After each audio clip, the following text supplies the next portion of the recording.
What about having Medicaid or receiving SNAP food stamps program? It's government assistance. I'm due to renew before February 10th. Would I stop to go private? Teresa, so everything that I say to people, I'm always looking at the worst case scenarios. Like I'm telling people, if it were me and I didn't, and I'm a public figure and going against the grain of what these guys are trying to promote out there. I'm completely against the grain. I'm completely against them, completely stripping everybody away from them. So I have to think in the worst case scenarios. I have to think of how can they gain subject matter jurisdiction over Teresa? And I would have to say my obvious or clear or better answer for you to avoid an indictment because you're a bad girl and you may get in trouble. I'd have to say steer clear from anything like that. But I get it, man.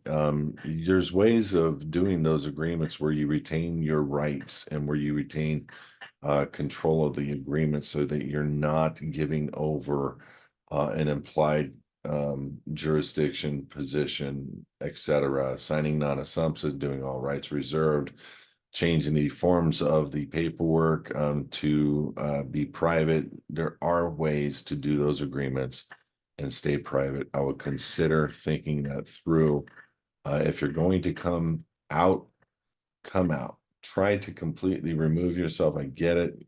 It's tough financially, but there are ways to continue that support because it's really truly not you getting the benefit. It's your birth certificate, but it is showing that you're holding an office. But now you've done a full reservation, you've done a full non-assumpsit signature.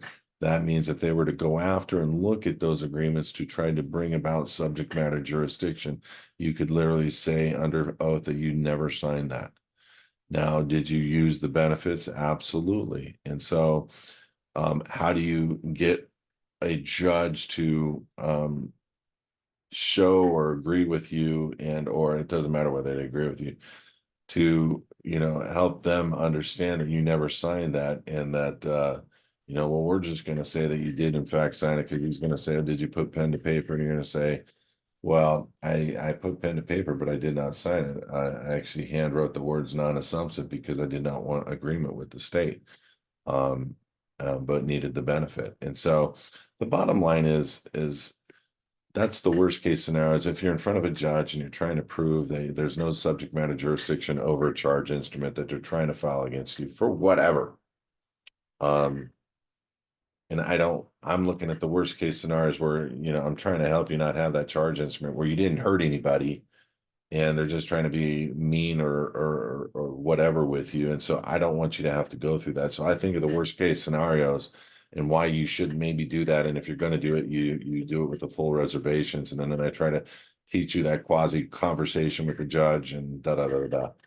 The bottom line is you can have it, but you need to make sure the contract is done appropriately. So if the all caps name is on that agreement, you're putting the word by in front of your signature, showing that you're the representation, the party, the president of the corporation always puts the word by in front of his name, because he's the representation, not the actual party. He's representing the instrument on the agreement.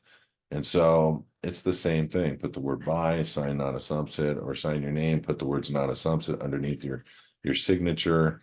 There's a lot of different ways to get that done to where you can still receive the benefits.